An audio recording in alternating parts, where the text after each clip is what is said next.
숙제를 한번 펴볼까요? 숙제들 잘 해오시죠? 검사는 안 해도 되겠죠?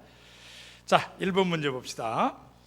창세기 2장 4절, 5장 1절, 6장 9절, 10장 1절, 11장 10절, 11장 27절, 25장 12절, 25장 19절, 36장 1절, 37장 2절.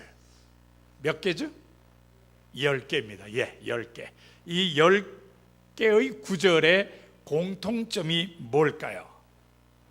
족보죠. 예, 족보. 창세기에는 계보라는 이름 또는 뭐 족보라는 말도 번역이 있습니다만은 그렇게 이름은 다를지라도 족보가 나와 있는 게 10군데라는 겁니다. 자, 여러분, 다른 이야기를 읽다가 족보를 읽으면은 이 족보가 어떤 의미가 있는 걸까, 이런 생각을 좀 해보셨을 텐데요. 족보가 어떤 의미를 갖고 있을까요? 가장 먼저 생각할 수 있는 것은 시간이 많이 흘러갔다, 이겁니다. 그죠? 뭐 사람 한 5명만 해놓으면 이건 벌써 한 200년이 훌쩍 넘어갈 정도의 세대가 흘러갔다. 그런데 이 족보는 시간의 흐름만 얘기하는 게 아니라 어떤 사람의 이름 뒤에 사람이 쭉 나온다는 얘기는 이런 류의 사람이 계속 이어졌다, 이런 의미도 그 가운데 있습니다. 그런 걸 좀 생각하면은 족보를 이해하기가 더 좋을 것 같습니다. 자, 두 번째 문제 봅시다.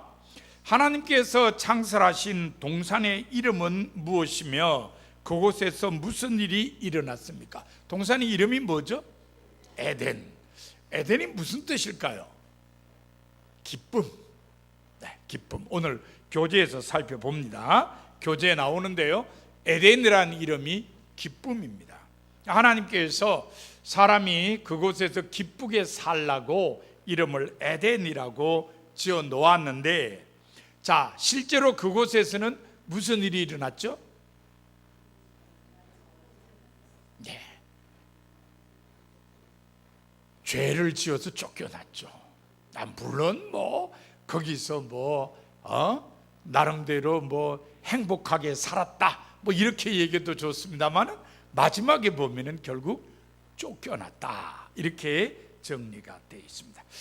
자, 하나님께서 아브라함과 그의 후손을 부르신 이유가 무엇입니까? 이렇게 질문을 세 번째로 해놨는데요.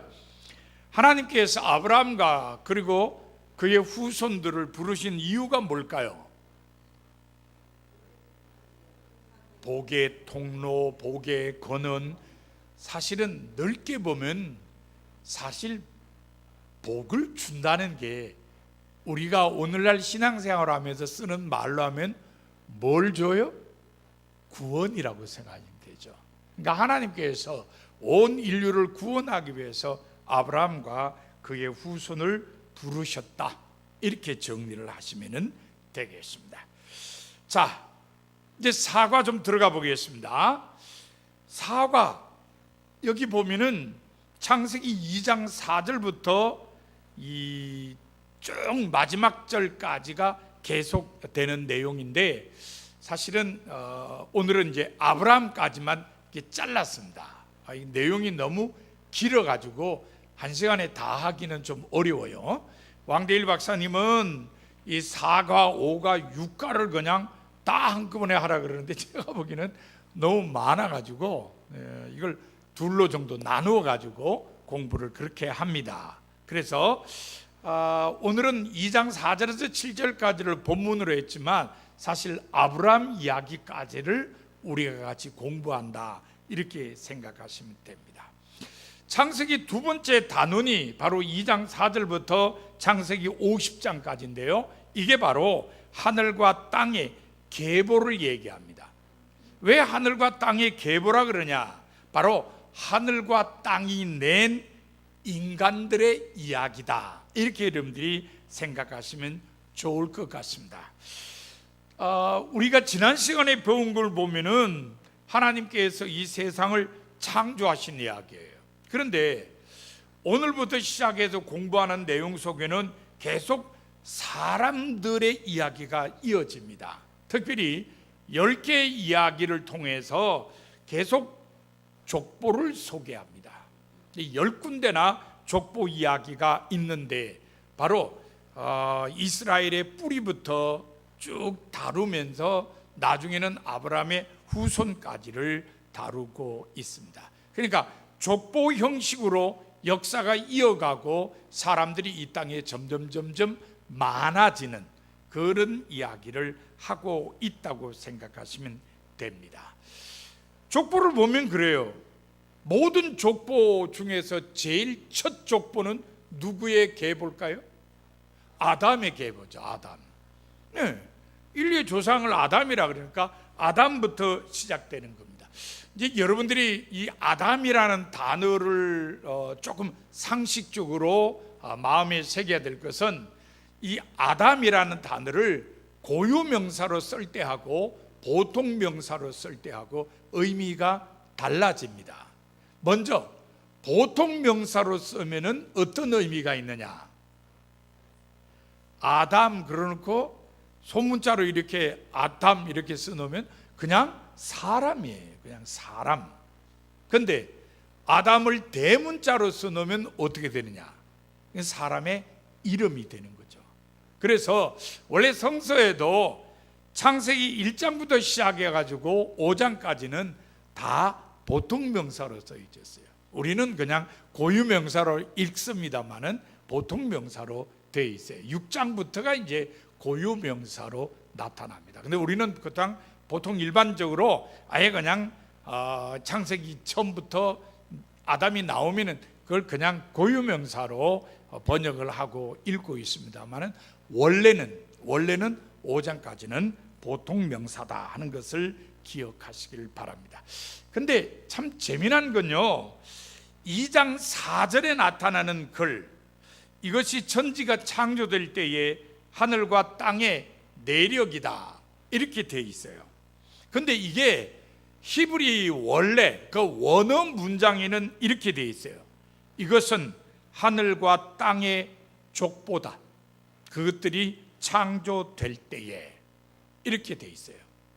그러면은 왜 하늘과 땅의 족보라는 말을 땅의 내력이니 이렇게 번역을 했을까? 여러분 교재 그 밑에 설명을 잠깐 보세요.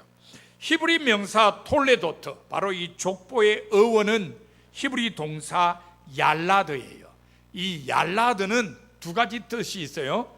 누구에게서 태어나다. 이거는 이제 아버지나 엄마를 얘기할 때 그런 거죠, 그죠? 아빠 엄마를 얘기할 때 누구의 아들로 태어나다 이렇게 되는 거예요. 근데 또 다른 의미가 있는데 누구에 의해서 태어나다. 누구에 의해서라 그러면은 우리는 그 누구 속에 뭘 생각하죠? 하나님. 네, 부모를 통해서 태어나지만 하나님께서 생명을 주셔야 태어난다 이렇게 생각하기 때문에 사람의 족보지만 어떤 면에서 하나님에 의해서 되어진 족보다 이렇게 이해할 수 있습니다. 그래서 히브리 원문에는 하늘과 땅의 족보다 이렇게 되어 있는 겁니다. 하늘과 땅에 의해 태어났다. 그러니까 하늘과 땅이 이게 인류의 근본이다, 근원이다 이렇게 설명하고 있는 걸 보게 됩니다. 그래서 스윈이라고 하는 구약학자가 얘기하기를 창세기 내용이 뭐냐? 하늘과 땅이 창조된 이야기하고 창조된 세상에 등장하는 사람들의 이야기다. 그러니까 앞에는 하늘과 땅의 창조고 뒤에는 하늘과 땅의 계보다 이렇게 이해할 수 있다는 것입니다. 자, 그렇다면 이제 하늘과 땅의 계보, 하늘과 땅에 의해서 태어난 이 인간들의 이야기 가운데 첫 번째 이야기는 뭐냐? 바로 에덴 이야기입니다. 에덴은 사람이 들어가서 살 수 있도록 하나님이 만드신 세상이죠. 에덴의 단어가 앞서 말씀드린 대로 기쁨을 뜻합니다. 그러니까 하나님께서는 하나님이 지으신 사람이 기쁨의 동산에서 기쁘게 살아가도록 하기를 원하셨다 하는 걸 우리들이 알게 됩니다. 그래서 이 에덴 이야기의 핵심이 뭐냐? 사람의 희로애락이라고 할 수 있습니다. 첫 번째, 여러분 천지창조 이야기 보면은 하나님께서 모든 걸 만드시니까 보시기에 어땠다고요? 좋았더라 그랬어요. 그러면은 창세기 2장부터 시작되는 두 번째 창조 이야기는 하나님 보시기에 좋았다라는 얘기가 안 나와요. 그러면은 두 번째 창조 이야기는 하나님이 창조하신 게 별로 안 좋았다는 뜻으로 나타나 있느냐? 그건 아니에요. 두 번째 창조 이야기에도 좋았다는 뜻이 계속 나타나요. 어떻게 알 수 있느냐? 자, 여러분 교재 24쪽 위로 보세요. 창세기 2장에 보면은 하나님은 사람이 혼자 사는 것이 좋지 않다고 하면서 배필을 지어줬어요. 혼자 사는 게 하나님 보시기에 좋지 않았어요? 그래서 배필을 지어줬어요? 그건 뭐예요? 좋지 않은 것을 좋은 것으로 바꾸어 주셨다는 겁니다. 그러니까 결국 좋은 게 된 거예요. 처음에 안 좋았는데 하나님께서 좋도록 만들어 주셔서 좋게 됐다는 겁니다. 그 다음에 아담과 그의 아내 두 사람이 벌거벗었으나 부끄러워하지 않았다. 이것도 하나님이 일구신 이 에덴 동산이 하나님 보시기에 좋았다는 걸 의미하죠. 왜요? 두 사람이 전혀 문제없이 사는 거니까. 뭐 아무것도 입지 않았는데도 부끄러움 없이 살았다. 하나님 보시기에 참 좋은 삶을 지금 펼치고 있다는 것을 이렇게 표현을 한 겁니다. 그러니까 하나님이 만드신 에덴, 정말 사람 살기 좋은 곳이었다 하는 걸 알 수 있습니다. 하나님 보시기에 좋았다, 좋은 곳이라는 얘기는 하나님의 영광을 드러내기 좋은 곳이라는 뜻으로 이해를 해도 되겠습니다. 하지만 그 다음에 나오는 하늘과 땅의 계보를 보면은 에덴에서 쫓겨나서 바벨탑 이야기까지 이르는 인류의 역사가 이어지고 있습니다. 그 사이의 이야기들을 보면은 쫓겨난 이야기뿐만 아니라 가인의 후손에 대한 이야기, 홍수 이야기, 그리고 바벨탑 이야기까지 이어집니다. 그 사이에 아담의 계보도 나오고 노아 아들들의 족보도 나오고 셈의 족보도 나오고 있습니다. 이런 이야기들 중에 신락원, 범죄하고 쫓겨난 이야기라든지 대홍수 이야기라든지 바벨탑 이야기는 사실 인류 역사에서 좀 어두운 면에 대한 이야기죠. 이건 결코 밝은 이야기는 아닙니다. 그런데 중요한 건 뭐냐? 그 어두운 역사 속에서도 사람들의 계보가 이어졌다는 겁니다. 인류의 그 어두운 면이 지배할 시대에도 사람들은 계속 이어졌다는 겁니다. 이런 이야기는 우리에게 이걸 생각해요. 어두운 면에서 언제나 두각을 나타내는 사람들, 그 속에서 두각은 나타내지 못하지만 그래도 계속 생명을 이어가는 사람들, 바로 이것은 하나는 세상의 풍요를 누리는 사람, 그리고 조용히 살아가는 것 같지만 그들은 하나님의 은혜를 누리려는 사람들이다, 이렇게 생각할 수 있습니다. 이게 역사에서 항상 그래요. 이게 수면 위에 드러나서 돋보이는 사람, 수면 위에 드러나지 않지만 그래도 역사를 이어가는 사람들이 늘 있거든요. 대조적입니다. 신라권 대홍수 바벨탑에서는 수면 위에 드러나서 활동하는 사람들은 좀 부정적인 사람이에요. 이것은 정말 세상의 향락이나 쾌락이나 풍요를 누리는 사람들이고, 그런 시대에도 하나님의 은혜 가운데 살려고 하는 사람들도 대를 이어가고 있었다 하는 걸 우리는 알 수 있습니다. 자, 에덴에서 바벨탑 이야기까지 보면은 우리가 또 하나의 기원을 생각할 수 있어요. 뭐 인류의 기원, 뭐의 기원, 뭐 이렇게 기원을 얘기하는데 요 안에서 뭐의 기원을 또 생각할 수 있는가? 그게 바로 죄의 기원이에요. 죄가 시작됐다는 겁니다. 물론 죄가 언제 어떻게 해서 시작됐느냐 이거에 대해서는 창세기가 얘기하지 않아요. 죄는 인류에게 들어왔고 그게 나타났다. 그게 바로 선악을 알게 하는 나무 열매를 따 먹을 때 나타났다 하는 겁니다. 동시에 그 죄가 나타났을 때의 죄의 본질이라는 게 뭐냐? 도대체 뭐가 죄였느냐? 여러분 창세기 3장에 선악을 알게 하는 나무 열매를 사람이 따먹음으로 말미암아서 죄가 인간에게 들어오고 인간이 죄를 지었는데 그때 죄란 게 무엇라고 나타났나요? 하나님의 명령을 어기는 것이죠. 하나님의 뜻을 어기는 겁니다. 그래서 이 히라보의 하마르티아라고 하는 이 죄라고 하는 단어의 뜻은 관역을 빗나갔다.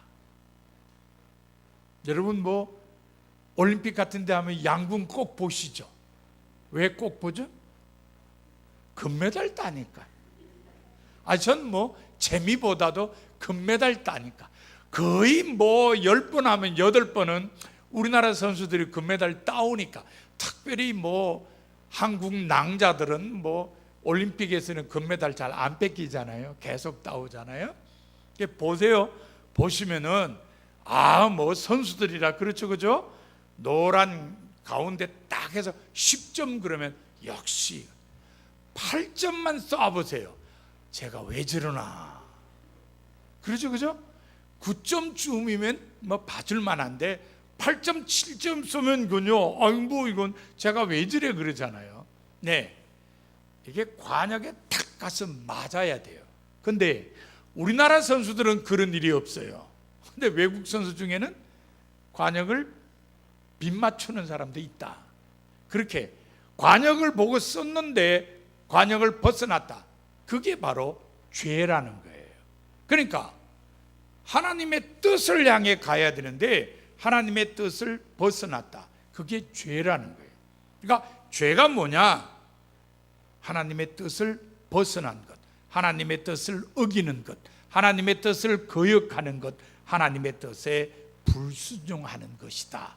이게 창세기 3장에 나타나 있습니다. 결국 범죄로 인해서 에덴 동산에서 사람들은 쫓겨납니다. 쫓겨났구나. 여기서 그치질 않아요. 쫓겨난 사람들의 후손은 어떤 일을 저지르냐? 살인도 하고요. 죄 가운데 살기도 하고요. 그래서 하나님께서 세상 지었음을 정말 한탄하시기까지 하셨습니다. 그래서 홍수 때 세상을 썰어버리시고 노아로부터 새로운 세상, 새로운 사람들을 또 살아가도록 하셨다는 겁니다. 이것을 브루그만이라고 하는 유명한 구약학자가 창조하기, 창조 지우기, 다시 창조하기다 이렇게 설명했어요. 아니 여러분 쉬운 같아도 이게 설명이 참 의미 있어요. 하나님이 창조하셨다가 그 창조를 지우셨다가 다시 재창조하셨다. 우리 창세기 내용이 그래요. 하나님이 창조하셨다가 홍수로 싹 썰어버리시고 다시 창조하셨다. 이렇게 우리들이 이해하시면 좋을 것 같습니다. 자, 그렇다면은 하나님께서 다시 창조하신 다음에는 이게 세상이 좀 달라야 되지 않느냐. 근데 우리가 창세기 읽어보면은 홍수 후에 어땠어요? 뭐 크게 달라진 것 같지가 않아요. 여러분 홍수 이후에 제일 먼저 기록된 에피소드, 그냥 어떤 단편적인 이야기가 뭐죠? 왜? 노아가 그냥 포도주를 마셔가지고 인사불성이 된 거예요. 더워 놓으니까 그냥 옷을 다 벗고 벌먹고 잡니다. 둘째 아들이 방에 들어가다가 그걸 보고서는 깔깔대고 나가서 형 동생한테 야, 아버지가 좀 스트리킹하고 계신다. 그러니까 형하고 셋째가 이것 가지고 뒷걸음쳐서 아버지 몸을 덮어줬어요. 지금도 똑같아요. 인사불성이 돼가지고 형편없는 모습을 보이는 사람인가 있는가 하면 또 그런 사람에 대해서 또 입방아를 찌면서 깔깔대는 사람이 있고, 그 반면에 그 허물을 또 덮어주는 사람들도 있어요. 이 세상이라는 게 사람들이 이렇게 뒤섞여 살아요. 그러니까 노아 홍수가 끝난 다음에도 사람들이 별로 달라지질 않았어요. 또 일부의 사람들은요, 도시를 세우고 성을 짓고 탑을 세우고 그 탑을 그냥 무지무지 높게 세워서 탑 꼭대기를 하늘에 닿게 해가지고 하나님이 다시는 우리를 홍수로 멸하지 못하게 하자, 뭐 이런 마음까지 사람들이 먹었다. 그러니까 이게 홍수 전이나 후나 별로 달라진 게 없구나, 이런 생각을 합니다. 자, 그러면은 하나님께서 아이고 또 썰어버리고 다시 재창조하자, 재창조하자 이러실까요? 안 그러셨어요. 야, 이 뭐 새로 해봐도 또 그렇구나. 그래서 이번에는 하나님께서 새롭게 창조하는 게 아니라 아예 사람을 내 도구로 선택해서 그들로 다른 사람을 구원하는 도구로 써야 되겠다, 이렇게 생각을 하셨습니다. 그래서 들어선 사람이 누구죠? 아브라함이죠. 그래서 하나님께서 아브라함의 아버지 사실을 데라가 갈대아 우르를 떠나라고 했죠. 그래서 떠났습니다. 근데 데라는 하란에서 주저앉아 버렸어요. 그러다가 아브라함이 하나님의 명령을 따라서 그 하란을 떠나게 됩니다. 그러니까 하나님의 도구로 쓰임 받은 사람은 아브라함이라는 겁니다. 자, 그렇다면은 노아부터 시작해서 아브라함까지 이 긴 시간의 역사를 창세기는 어떻게 흘러가게 만들었냐? 어떻게 흘러가게 만들었죠? 족보로. 아브라함이 누구를, 아브라함이 아니면 노아가 뭐 새 아들을 낳고 새 아들의 후손이 누구고 쭉쭉쭉 나가다 보면은 데라가 나오고 아브라함까지 나오게 되는 겁니다. 그런데 이 족보에도 보면은 무슨 꼭 의로운 사람들의 족보만 나오는 게 아니에요. 이 족보에는 시원찮은 사람들, 하나님 보시기에는 문제가 많은 사람들, 사람들의 눈에 보면은 악한 사람들, 이런 사람들의 족보도 계속 나오고 있어요. 그러니까 여기서도 우리는 족보를 보면서 야, 이 세상에는 두 종류의 인생이 있구나. 어떤 사람들은 하나님의 사람으로 복받으며 사는 사람, 어떤 사람은 꼭 저주 아래 있는 것 같은 사람, 그런 사람이 있어요. 또 지혜로운 사람, 어리석은 사람, 넓은 길로 가는 사람, 좁은 길로 가는 사람, 이런 사람들이 족보를 통해서도 보여요. 그러면은 이 창세기를 쓴 저자는 이런 족보 속에 나타난 두 종류의 사람들을 이렇게 소개를 하면서 우리에게 한마디 점잖게 던져요. 뭔 말을 던질까요? 당신은 어떤 사람입니까? 당신은 정말 복 있는 사람입니까? 아니면은 정말 악인과 같은 삶을 살고 있습니까? 당신은 지금 넓은 길로 가고 있습니까? 좁은 길로 가고 있습니까? 도대체 당신 어느 편에 속하는 사람입니까? 이걸 사실 묻고 있는 거예요. 이런 걸 생각하면서 나는 도대체 어떻게 대답할 수 있을까? 이거 스스로에게 묻고 반성을 하는 시간을 좀 가지는 게 좋을 것 같습니다. 자, 어쨌든 이런 족보가 쭉 오고 난 다음에 이제 아브라함 이야기가 시작이 되는데, 아브라함 이야기 다음엔 누구 이야기죠? 이삭 이야기. 이삭 이야기 다음엔 또 누구 이야기죠? 야곱의 이야기. 우리가 보통 아브라함, 이삭, 야곱을 족장이라 그래요. 족장. 왜 요셉은 족장이라 그러질 않을까요? 요셉은 애굽으로 내려갔으니까. 젊어서 내려갔으니까. 그래서 요셉은 족장이라 잘 그러지도 않고 가나안 땅에 살았던 아브라함과 이삭과 야곱은 족장이라 그래요. 그래서 이 세 사람의 역사를, 이 사람의 삶의 자취를 족장사라는 이름으로 우리가 읽고 있습니다. 당연히 족장사의 첫 주인공은 아브라함입니다. 자, 아브라함을 우리가 살펴보면은 아브라함과 관련해서 제일 중요한 단어가 뭐냐? 언약이에요. 언약입니다. 이 단어가 상당히 중요합니다. 왜냐하면 하나님께서 아브라함을 불러서 약속을 하시죠. 이게 하나님께서 아브라함과 언약을 맺는 거예요. 이 언약이라는 말을요, 세상적인 용어로 하면 계약이에요. 계약을 맺으면은 보통 계약을 맺으면은 갑은 을에게 어떻게 하고 을은 갑에게 어떻게 한다. 보통 그렇게 써요. 예를 들어요, 집을 사잖아요.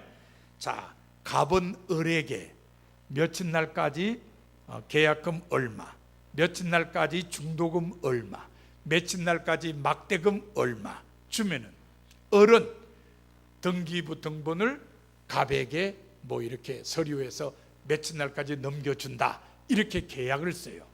양쪽이 다 의무가 있어요. 한쪽은 돈을 줘야 돼요, 한쪽은 집을 줘야 돼요. 이런 거를 쌍무계약이라고 그래요. 양쪽 다 의무가 있다, 쌍무계약. 근데 그렇지 않고 한쪽에서 일방적으로 내가 뭘 해줄게 하는 게 있어요. 그건 보통 우리가 각서라는 이름으로 잘 써요. 내가 몇 날, 몇 월, 며칠까지 내가 사는 집을 누구에게 준다. 이거는 한쪽에서만 의무가 있어요. 주는 사람만. 받는 사람은 그냥 받으면 돼. 이거를 편무계약이라고 해요. 한쪽에만 의무가 있다. 그런데 성서에 나오는 언약에 보면은 똑같아요. 어떤 거는 쌍무 언약이고 어떤 건 편무 언약이에요. 쌍무 언약의 대표적인 건 뭐냐? 그건 율법이에요. 율법입니다. 율법은 인간이 지켜야 돼요. 그러면은 하나님께서 하나님의 백성으로 삼아주시고 은혜를 베풀어 주세요. 그런데 아브라함이나 그 앞에 노아와 하나님께서 맺으신 언약을 보면은 이거는 편무예요. 하나님 편에서 일방적으로 그렇게 하시기 때문인 거예요. 홍수 끝난 다음에 무지개 보여주시면서 내가 앞으로는 절대로 홍수로 세상을 멸하지 않겠다 그러고, 아브라함을 부르실 때도 내가 너에게 후손도 주고 땅도 주고 복의 근원이 되게 하겠다. 하나님이 일방적으로 선언했어요. 다 편무의 성격을 지닌 언약이에요. 그러나 중요하게 생각하는 것은 하나님께서 이렇게 아브라함과 언약을 맺었다는 겁니다. 언약을 맺었다는 얘기는 아브라함과 계속 관계를 맺고 산다 하는 것을 우리에게 알려주고 있는 것입니다. 그러니까 아브라함은 이 땅에 사는 사람이지만 언약은 누구와 맺었어요? 하나님과 맺었잖아요. 그러니까 땅에 살지만은 늘 하나님의 은총 가운데 살아가는 하나님의 사람이다 하는 것을 우리가 알 수 있습니다.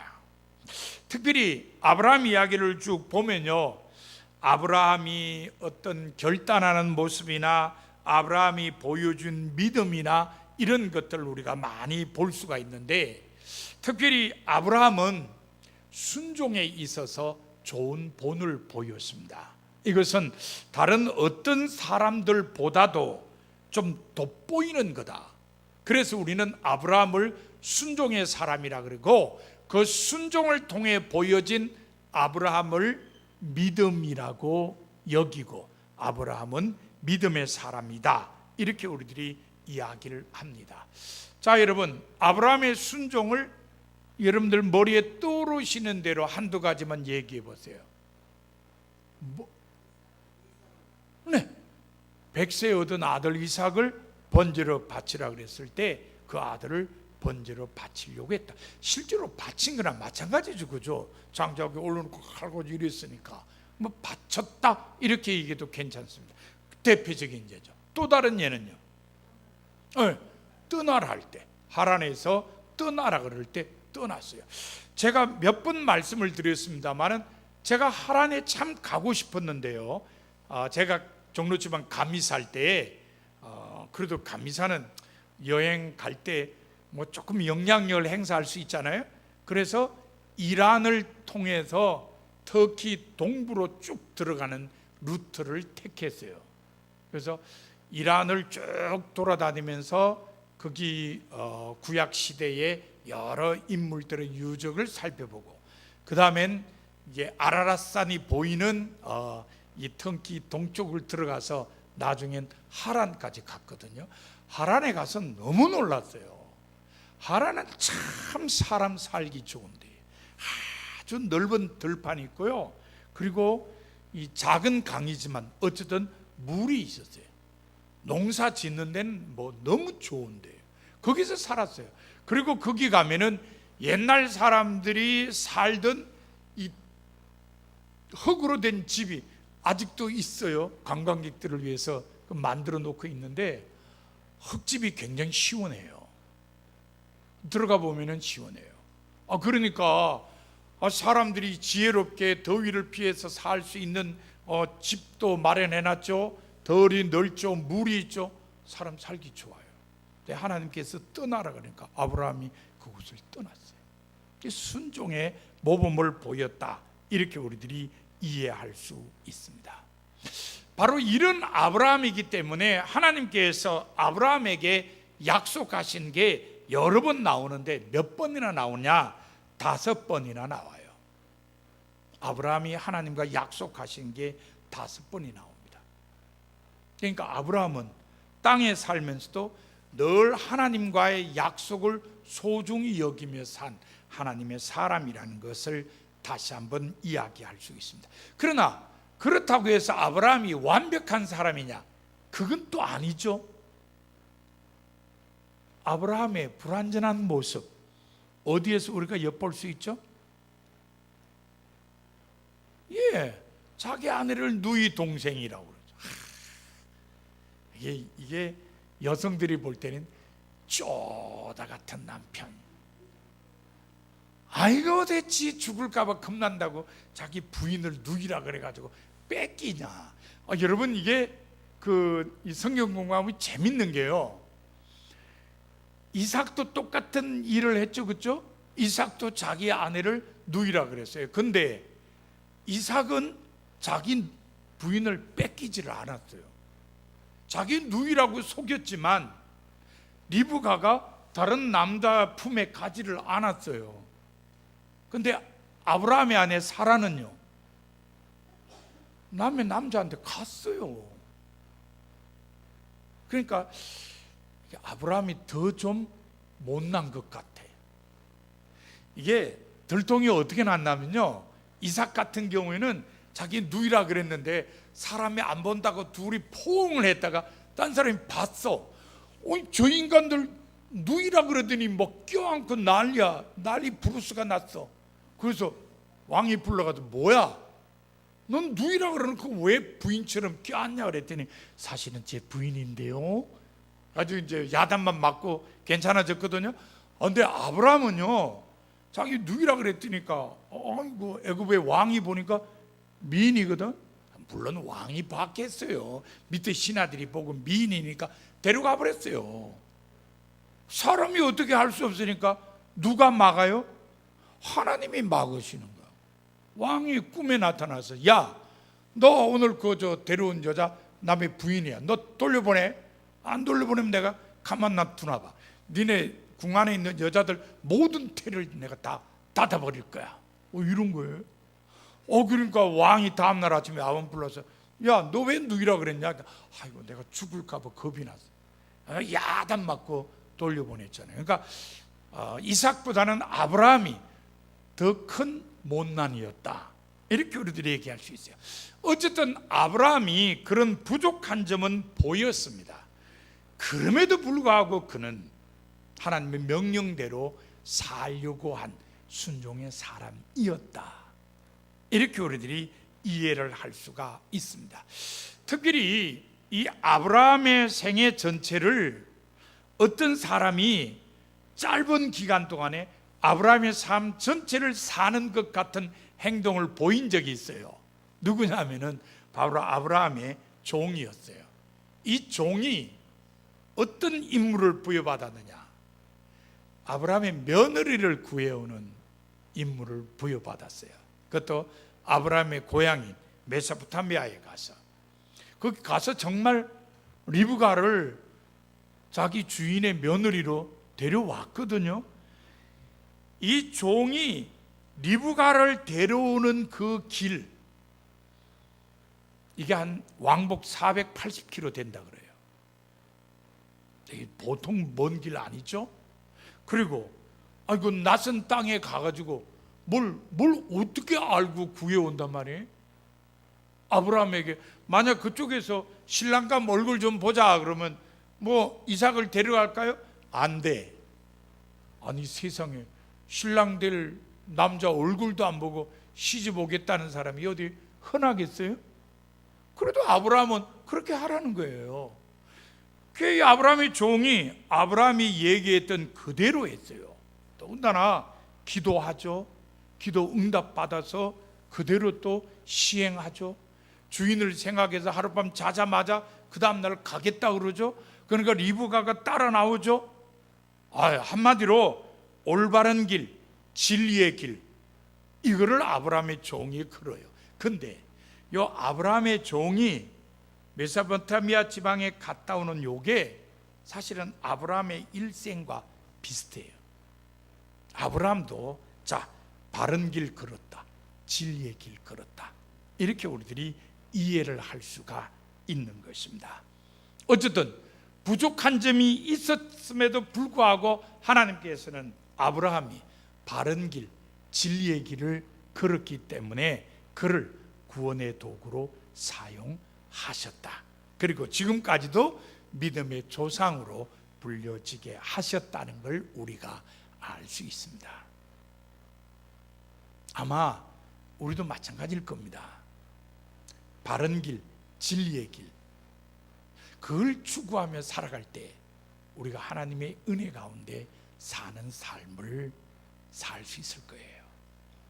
자, 여러분 오늘 족보 이야기와 더불어서 아브라함 이야기까지 공부했습니다.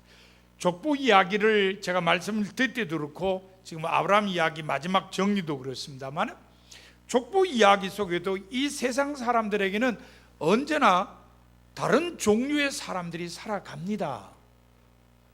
그러면서 창세기 저자는 여러분은요 어떤 쪽의 삶을 살아갑니까? 그러면서 아브라함에게 오면은 아브라함처럼 바른 길, 진리의 길 걸어가세요. 그러면은 믿음의 사람이라 인정받아요. 하나님의 은혜 가운데 살아요. 이렇게 일러줘요. 자, 우리가 우리 자신을 잘 돌아봅시다.